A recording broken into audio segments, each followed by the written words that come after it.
This is the Satin Lounge. Breathe it in. I am honored to introduce our next guest. He's a breathtaking kind of guy.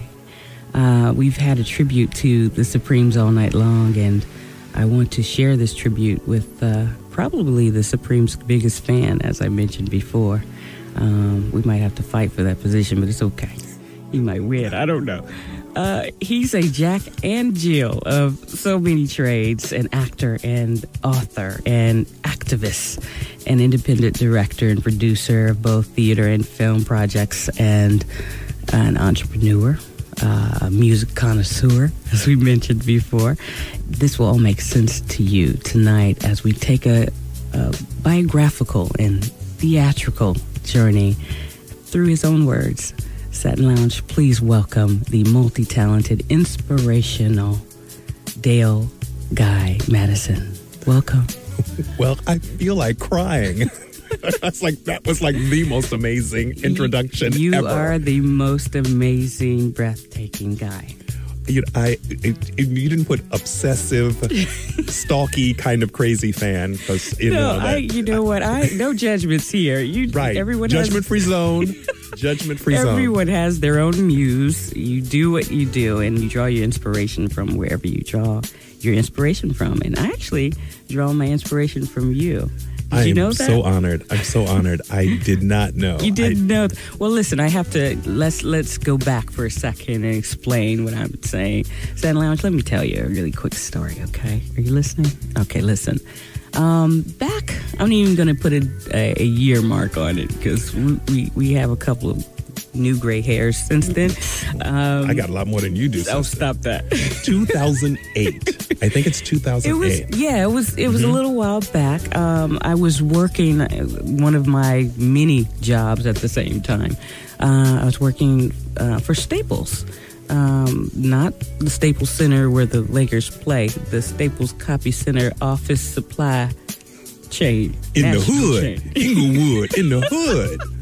I was working in the copy center, and this beautiful man came strolling in with this amazing energy. I think he had on a leopard print blouse that he probably made himself. God, you got a good memory. You had these beautiful twisted locks in your hair. The first thing I thought was, wow, he is handsome. That could be my baby daddy. You would hit me up then, you probably would have got one.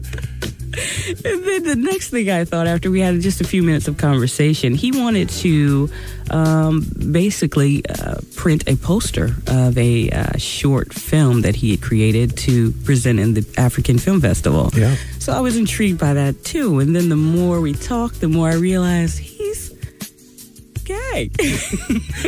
Duh. The poster says the panty man. There's a big old muscular man in a pair of women's lace panties on the cover of this poster, and you didn't get it? No. What I loved most about you, Dale, was that you were so creatively out. And at that time in my life, I was not professionally out. And I was really inspired just by your boldness and that you were creating projects for the community and you were pursuing your dreams and attributes. And there I was quietly dreaming about doing that in the copy center. Wow. And I did not know how to do that or have the strength to do that coming from a very religious place. My mother's a pastor and it's a lot there. Mm-hmm. So I really didn't know how to handle that. There were some steps I needed to take. And you inspired me, and I kind of quietly tucked that away in my heart. And I knew that you and I were eventually going to meet again. I had hoped it would be on this side of things, and look at us now, yeah. You know? The amazing journey of life. I came out of the closet blazing, as you know, from reading my memoirs. Oh, yes. And I've had such a blessed year in terms of what has happened to my life, where I work, what I get to do, and reaching a lot of my dream goals. But before all of that happened, I used to have this thing about people being in the closet, and I used to everybody needs to be out. And I was, because I was so out, and I took that risk, and I went through all of those challenges because of that.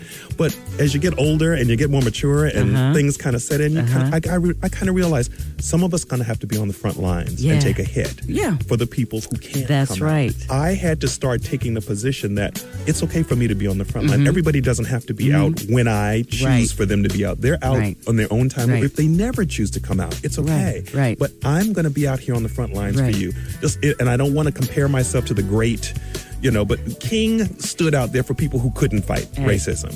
And in my small way, I look, because he's such an inspiration to me. That when I stand out there, boldly out in a public place like Staples in Inglewood, not caring who has any feelings about me being gay, I know that there are going to be people like you. And at the time, I was so confused because I didn't know whether you were same gender loving. You were trying to use your gaydar on me, right? But after a while, I stopped going.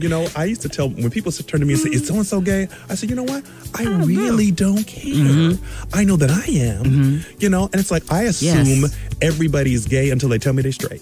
Well, come on, somebody. That's a beautiful analogy. I just go, you know what? You're all gay until you tell me you're straight. You use that analogy about Dr. King and those on the front lines and those who are activists. I think that is a beautiful analogy because I kind of do make similarities as to, okay, so the Black Panther Party, since we're talking Black history. Okay, you had your I'm gonna need some help. You had your militant Afrocentric folk, and then you had your really reserved or conservative folk who still had dreams and ideals, but they weren't as loud, right? Right. But you needed those military kind of folk that would push the envelope to make people a little bit uncomfortable. And I really do think that it parallels in our community. You do see, I've never really been embarrassed to see a militant, I call it militant gay. Not really embarrassed. I just like, oh, I wish that could be me. I wish I could. I just didn't feel like I had the courage to do that. And I secretly applauded them, and I was always an intercessor for them. But I just didn't know that I would even ever speak up, pick up a mic and say, hello, gay people, you're all right. Yeah. I never thought I'd do that. And look, and how refreshing does it feel, right? It's beautiful. Right. It's and very liberating. Do you wish you had did it 10 years ago? Certainly went before the gray hair came. I showed it. But enjoy it now and relish in every moment of it. Oh, my Lord. Well, as you know, tonight is a night where we're celebrating the history of basically our culture, the Supremes who were a staple in the 60s and the 70s. And they've been the soundtrack of the music of my life. The soundtrack of our lives. Actually, I believe really with all my heart that I say it often here in the Satin Lounge that everyone can find a song, a film, a play, a book where at some point you find the relatability in all of our lives, and you literally make that become part of the soundtrack of your life. It's a staple in your life, and I think we're doing that right now. I think that we are making an impression on the universe, an imprint, I'm hoping, that can promote some encouragement to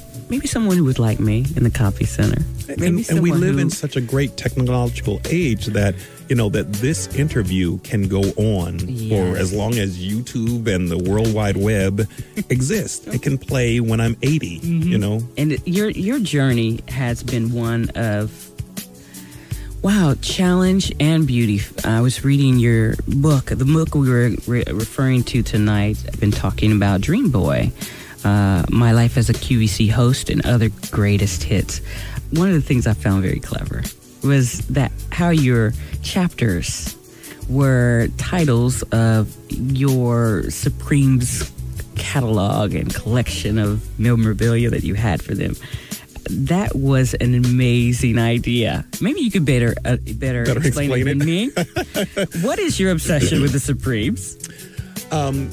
Because I'm a child of the 60s, Yes. I remember the Ed Sullivan Show. I remember, the Oprah Winfrey comment, black people, color people on TV, color people on TV. People on TV. On Sunday night, I lived in Tidewater, Virginia, and your mother hollers on the porch, when the sun comes down, come on in. And then, it's that announcement, that black people are going to be on television. And that's always a momentous occasion when you're growing up in the 60s, is to see yourself. To see yourself represented, yes. Yeah.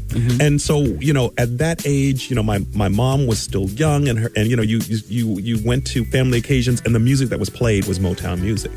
And so for that period of time, it was the music that we heard in a black community. So for me, I remember those songs coming up as a child, and just